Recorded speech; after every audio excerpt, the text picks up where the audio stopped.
For anyone who knows me, they know that I am an avid reader. I have always loved reading, in particular, especially after I became a Christian. Since we are people of the Word, I became a very devout and devout reader. I just love reading. I love weighty academic and scholarly works. I also like academic books meant for the lay people. I like novels. I like poetry. But I wonder, one of my favorite, or one of the novels I reread recently was War and Peace by Leo Tolstoy. One of my favorite American novel is Moby Dick, written by Herman Melville. And as we are approaching the 250th anniversary of the signing of the Declaration of Independence, we know that that was written by Thomas Jefferson. But I wonder if we learned that Thomas Jefferson actually didn't write the Declaration of Independence. I wonder what we would do with that information.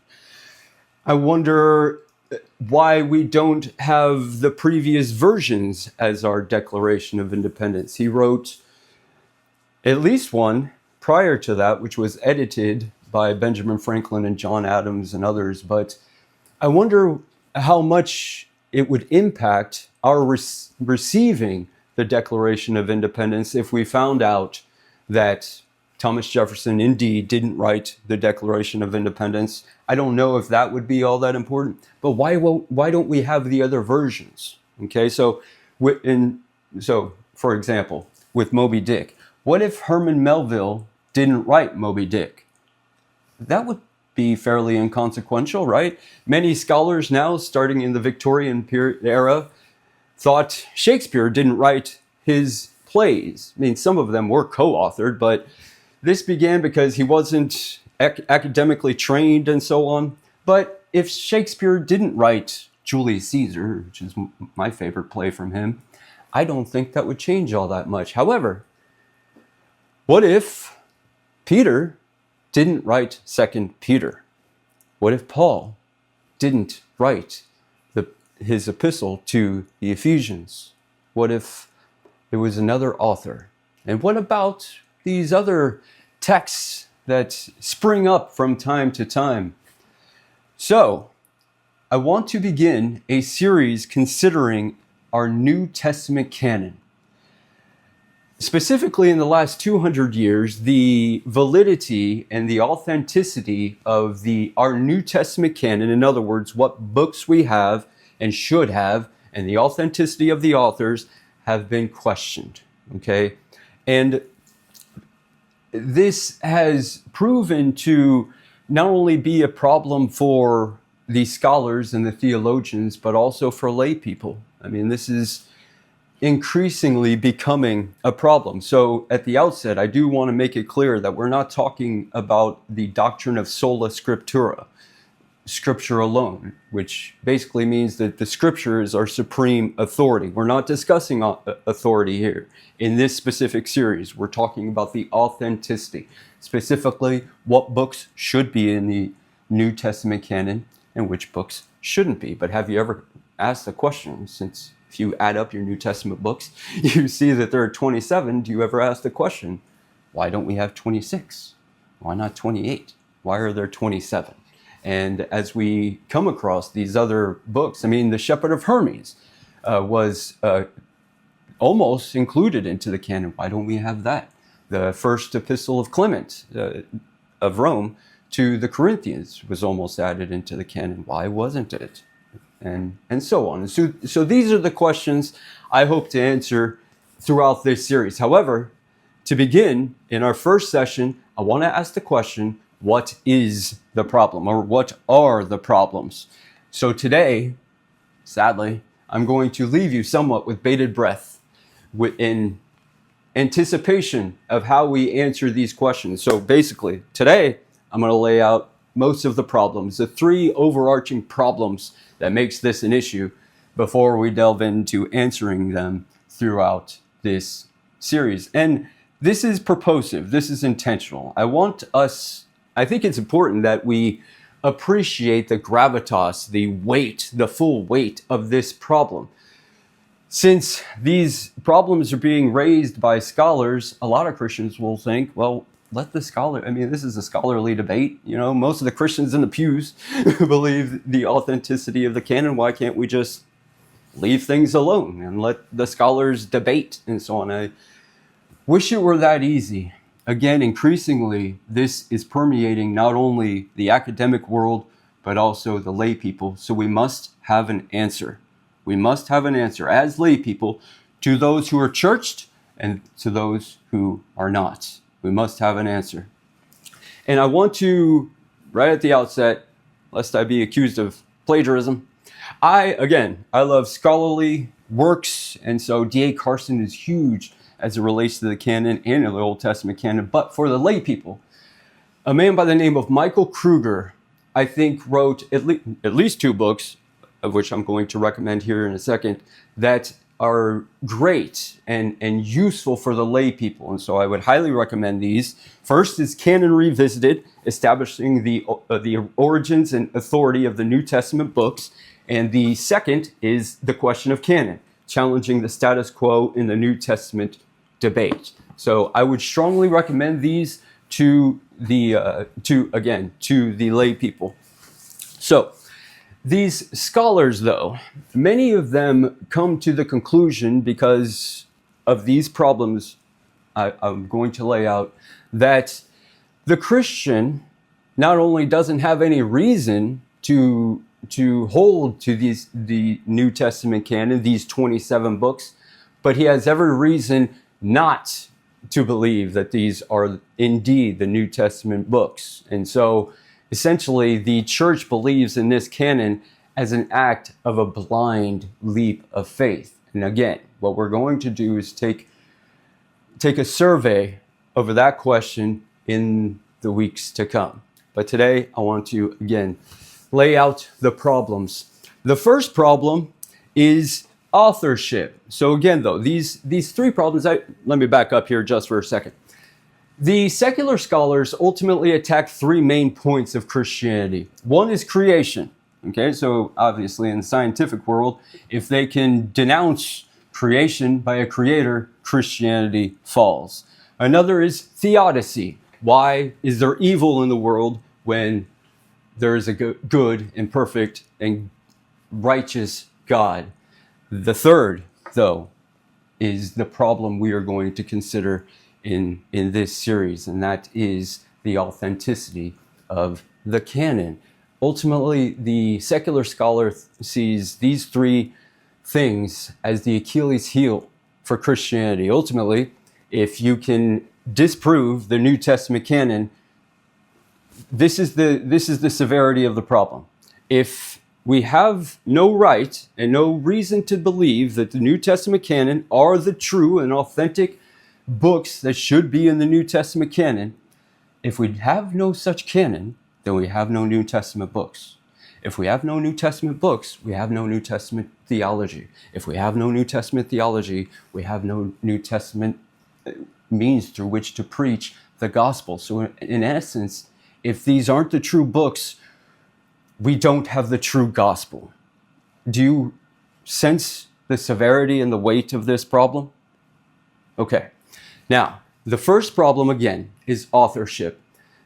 These scholars believe not only is there reason to question some of the authors of these books, but again, that in fact, these authors did not write them at all. For example, the epistle to the Ephesians. These scholars believe that not only Paul didn't likely write this, they categorically think we have every reason in the world to believe and to come to the conclusion that he did not write that epistle.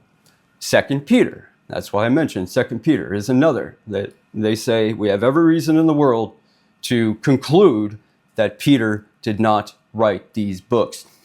Because people did, back in the ancient days, in the beginning times of the church, forge certain documents, and this is known as pseudonymity. Okay, so using pseudonyms as a means through which to authorize their letters or whatever they're writing. And so if There were, like the Gospel of Philip is a manuscript that was found recently. If Philip truly did write a gospel, then I think we should have it. So the question is, did Philip indeed write this? So there are forgeries. I want to make that clear. We will consider that with the second problem. But within this, I want to acknowledge, I think the Christian ought to acknowledge that there were forgeries far and wide in early Christianity. Okay. So with this, again, some of the forgeries are the Gospel of Thomas, which we'll consider the Gospel of Philip, the Gospel of Mary, and so on. So Bart Ehrman, one of these secular academics, wrote a book entitled, again, this is for lay people. No longer do these academicians write for other scholars and so on. They're writing specifically aiming for the lay people. So he wrote a book entitled Forged Writing in the Name of God. And if you hear these titles, I'm going to give you a few other examples. You hear that title, Forged Writing in the Name of God. Again, I think this ought to give the Christian pause and meditation and seeking the truth and seeking the reality through which we actually received our New Testament canon. So again, though, what would you do? Let's consider this problem here just for a brief moment. What would you do if you realized that Peter, in fact, did not write 2 Peter? What would you do? I would imagine you would want to discard it out of the New Testament, only to realize that you don't really have the authority to do that. That would be quite the conundrum. But what if we realized that Peter didn't actually write 2 Peter? That would remove all of the authority within that epistle. So again, this is a heavy matter here that must be addressed from the lay people as well as the scholars. And so again, throughout this series, what I want to do is lay out for you some easy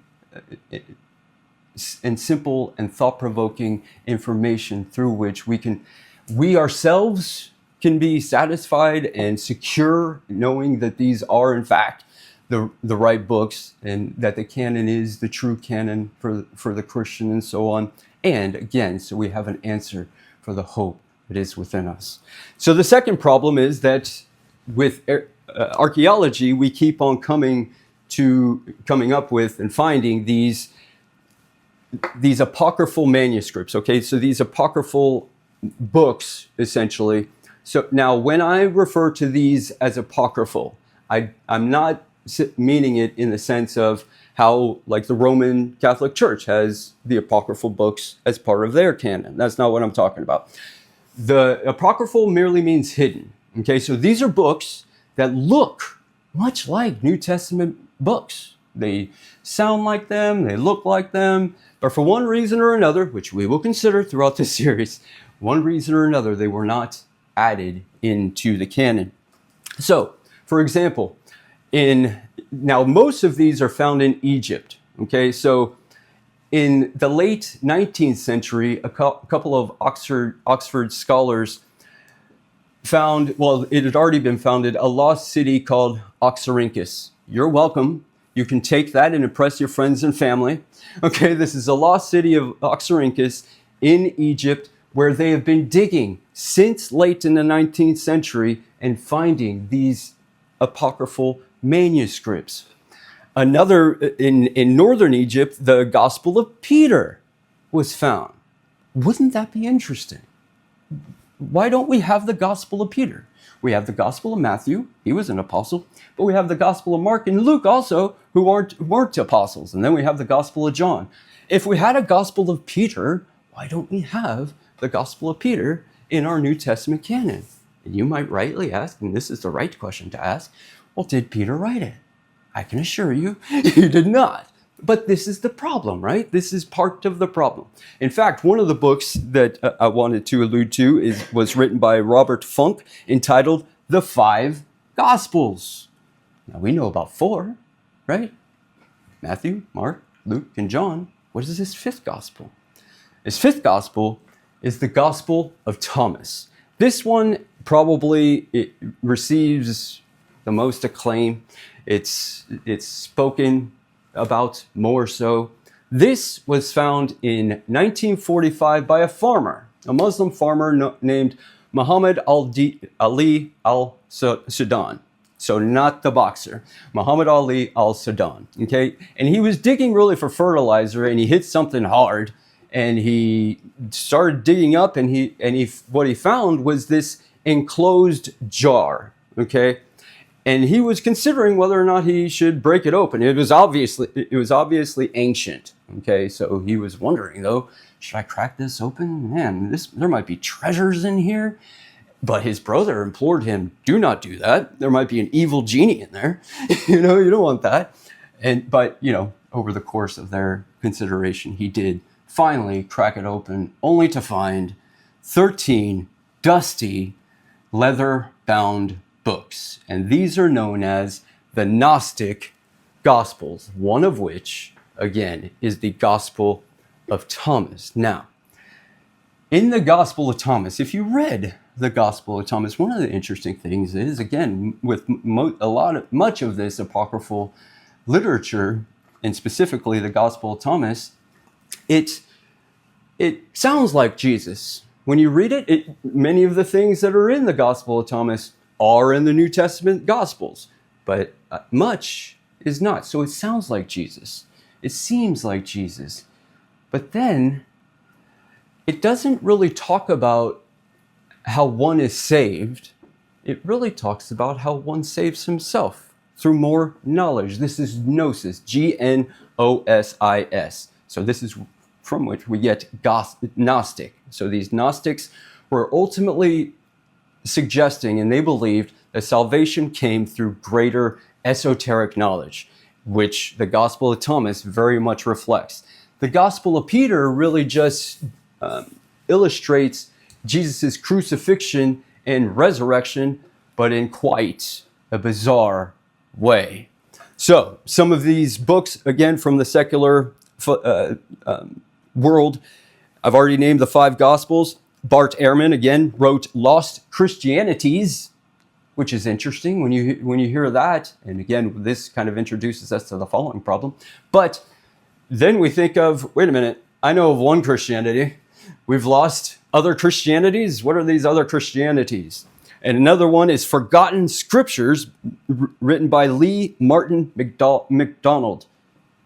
Again, this title, Forgotten Scriptures. What are these scriptures we have forgotten? Again, it raises doubt in the Christian, in the layperson, and it arms all the critics and all the non-believers with this doubt, which they will propose to Christians and so on. But interestingly, another gospel that was found in right around 2012, 2012, was entitled The Gospel of Jesus' Wife. Now, this gospel, it wasn't written necessarily supposedly written by his wife, but this one alludes to Jesus' wife. The interesting thing about this manuscript is that it was originally carbon dated to have been written right around the 2nd century, but the manuscript was from the 4th century. But then other dates were from the 7th to the 9th century. And then, it wasn't long before they realized it was actually a modern forgery written sometime after 2002. But you will hear about this Gospel of Jesus' Wife. You hear this in the Da Vinci Code and all the other nonsensical novels, but that these are meant to stir doubts once again in the Christian. And I hope we feel the weight of that. Lastly, though, is the problem actually came through a German scholar. In his name was Walter Bauer, and in 1934 he published a book in German called Orthodoxy and Heresy in Earliest Christianities. Ultimately, when this was published, it was not all that well received. I mean, many people ignored that because if you consider the date, 1934, they weren't very much preoccupied with this scholar Bauer. They were more preoccupied with a man by the name of Adolf Hitler. So nobody really took much notice. But in 1971, it was translated into English, and it was like a bomb went off within biblical scholarship. Okay? So ultimately, the essence of what Bauer was really suggesting here is that early Christianity was widely diverse. Now, not ethnically diverse. I mean, that's typically how we think, that we're racially diverse. No, he was saying that they were theologically diverse. So ultimately, these are the problems. And since the reception of this book, so right around the 1970s, all these secular scholars are ultimately parroting Bauer, okay? But ultimately, these are the questions and these are the disagreements. These are the theological disagreements that Bauer's that he's supposing that existed within earliest Christianity. So one was creation good or evil? There was no agreement on that. How many gods were there? There was disagreement on that. Was the God of the Old Testament good or evil? There's disagreement on that. Was Jesus really God? Was he just a man or a mix? There was wide disagreement on that. How one is saved? Wide disagreement on that. From what are we saved? Wide disagreement on that. So ultimately, they couldn't agree within these doctrinal perspectives. And so ultimately, what Bauer was saying is that these diverse theological Christianities were fighting it out to see who would be victorious as the authentic Christianity. So ultimately, what he's saying is there is actually no such thing as authentic Christianity. The canon that we have now is basically a historical accident. It's a historical incident because one interesting thing that he does reveal within these diverse Christianities is that each group had their own collection of books. So according to Bauer, our New Testament canon, again, is just a historical incident. We very well could have had another collection. In other words, rather than reading the Gospel of Luke, we might have been reading the Gospel of Philip. We wouldn't know any difference. Instead of reading the Gospel of John, perhaps we would be reading the Gospel of Thomas, and we wouldn't think anything about it. So again, ultimately, the books that we have now are basically because of the theological victors. The canon that we have now is only the canon that we receive because the theological group who was victorious claimed and sealed these books as the New Testament canon. So, what we've done today is considered the problems of canon. What is the problem? And these are some of the overarching problems, okay? Now again, I want you to take this with you and feel the full weight of the problem here. This is the purpose for this session, okay? But over the course of our following sessions, we will address this. But just to give you some food for thought, okay? Something that might soothe the wound and might calm your fears and so on. I think a great question to ask, since we're considering the problem of canon, is the definition of canon. What is canon? And so I will leave that with you. But the definition of canon very much influences these perspectives and these ideas and these scholarly conclusions and so on. But again, what we want to realize here is that if our New Testament canon, if we can't trust, if we can't verify, if we can't be secure in the New Testament canon that we have received, the conclusions are monstrous. Again, ultimately, if it is not a true canon, then we have no New Testament books. If we have no New Testament books, we have no New Testament theology. If we have no New Testament theology, we have no gospel. So what's at stake here is the gospel we preach, teach, and believe. Everything's at stake here. So we must know and have the answers ready and be equipped with the knowledge of the truths of this. Okay, there is an extent to which there was very much a diversity of ideas about Christianity and so on, some of which we have considered in another series, but we will take up time once more through another context within this context in considering these other perspectives and these other so-called Christianities.